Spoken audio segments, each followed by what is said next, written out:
ಎಲ್ರಿಗೂ ನಮಸ್ಕಾರ. ಮನಸಾರೆ ಕನ್ನಡ ಯೂಟ್ಯೂಬ್ ಚಾನಲ್ಗೆ ಸ್ವಾಗತ.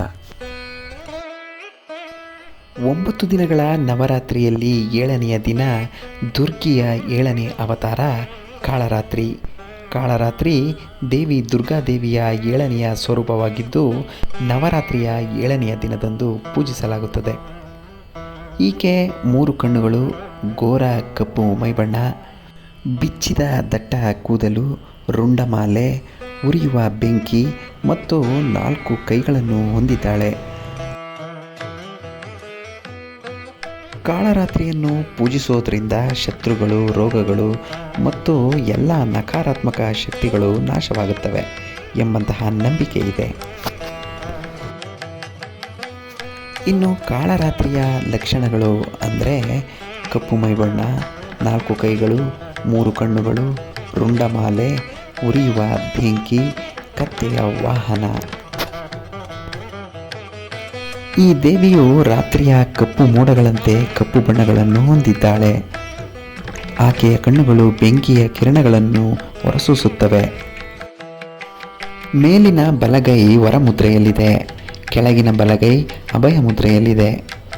ಎಡಗೈಗಳಲ್ಲಿ ಖಡ್ಗ ಮತ್ತು ಸಿಡಿಲನ್ನು ಹಿಡಿದಿದ್ದಾಳೆ. ಕೊರಳಲ್ಲಿ ರುಂಡಮಾಲೆಯನ್ನು ಧರಿಸಿದ್ದಾಳೆ. ಬಾಯಲ್ಲಿ ಉರಿಯುವ ಬೆಂಕಿಯನ್ನು ಹೊಂದಿದ್ದಾಳೆ. ಕಾಳರಾತ್ರಿ ದೇವಿಯು ಕತ್ತೆಯ ಮೇಲೆ ಸವಾರಿ ಮಾಡುತ್ತಿದ್ದಾಳೆ. ಪೂಜೆಯ ಮಹತ್ವವನ್ನು ನೋಡೋದಾದರೆ ಕಾಳರಾತ್ರಿ ದೇವಿಯನ್ನು ಪೂಜಿಸುವುದರಿಂದ ಭಕ್ತರಿಗೆ ಶತ್ರುಗಳ ಭಯ, ಬೆಂಕಿ, ನೀರು ಮತ್ತು ಪ್ರಾಣಿಗಳಿಂದ ಎದುರಾಗುವ ಬಾಧೆಗಳಿಂದ ರಕ್ಷಣೆ ಸಿಗುತ್ತದೆ ಎಂಬಂತಹ ನಂಬಿಕೆ ಇದೆ. ಈಕೆಯನ್ನು ಆರಾಧಿಸುವುದರಿಂದ ಎಲ್ಲ ಪಾಪಗಳು ನಾಶವಾಗಿ ಯಾವುದೇ ಅಡೆತಡೆಗಳಿಲ್ಲದೆ ಪುಣ್ಯ ಫಲಗಳು ದೊರೆಯುತ್ತವೆ, ಅಕಾಲಿಕ ಮರಣದಿಂದ ತಪ್ಪಿಸುತ್ತದೆ ಮತ್ತು ಎಲ್ಲ ರೀತಿಯ ರೋಗಗಳನ್ನು ನಿವಾರಿಸುತ್ತದೆ ಎಂಬ ನಂಬಿಕೆಯೂ ಕೂಡ ಇದೆ. ನಂಬಿಕೆಗಳು ಏನಿದೆ ಅಂತ ನೋಡೋದಾದರೆ ಕಾಳರಾತ್ರಿ ದೇವಿ ದುಷ್ಟರನ್ನು ಮತ್ತು ರಾಕ್ಷಸರನ್ನು ಸಂಹರಿಸುವವಳು. ಈಕೆಯ ಸ್ಮರಣೆಯಿಂದ ಭೂತ ಪ್ರೇತಗಳು ಮತ್ತು ರಾಕ್ಷಸರು ಓಡಿ ಹೋಗುತ್ತಾರೆ. ನವರಾತ್ರಿಯ 7ನೇ ದಿನದಂದು ಅವಳನ್ನು ಪೂಜಿಸಿದರೆ ಸಂಪೂರ್ಣ ಅಭಿವೃದ್ಧಿ ಸಾಧ್ಯ ಎಂದು ಭಕ್ತರು ನಂಬಿದ್ದಾರೆ. ನವರಾತ್ರಿ ಆಚರಣೆಯ 9 ರಾತ್ರಿಗಳಲ್ಲಿ ಕಾಳರಾತ್ರಿಯನ್ನು ಸಾಂಪ್ರದಾಯಿಕವಾಗಿ ಪೂಜಿಸಲಾಗುತ್ತದೆ. ವಿಶೇಷವಾಗಿ ನವರಾತ್ರಿ ಪೂಜೆಯ 7ನೇ ದಿನ ಕಾಳಿಗೆ ಸಮರ್ಪಿತವಾಗಿದೆ ಮತ್ತು ಆಕೆಯನ್ನು ಮಾತೃದೇವತೆಯ ಉಗ್ರ ರೂಪವೆಂದು ಪರಿಗಣಿಸಲಾಗುತ್ತದೆ.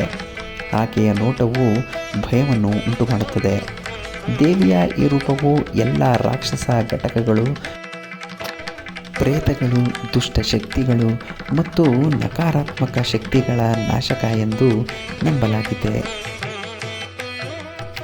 ಕಾಳರಾತ್ರಿ ದೇವಿ ಕಿರೀಟವನ್ನು ಹೊಂದಿದ್ದು ಆ ಮೂಲಕ ಆವಾಹನ ಸಿದ್ಧಿಗಳು ಮತ್ತು ನಿಧಿಗಳನ್ನು ನೀಡುತ್ತಾರೆ.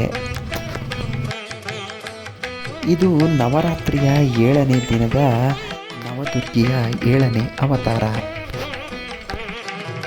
ನೋಡಿದ್ರಲ್ಲ, ವಿಡಿಯೋ ಇಷ್ಟ ಆಗಿದ್ರೆ ಲೈಕ್ ಮಾಡಿ, ಶೇರ್ ಮಾಡಿ, ಕಾಮೆಂಟ್ ಮಾಡಿ, ಹಾಗೆ ಸಬ್ಸ್ಕ್ರೈಬ್ ಮಾಡೋದು ಮಾತ್ರ ಮರಿಬೇಡಿ.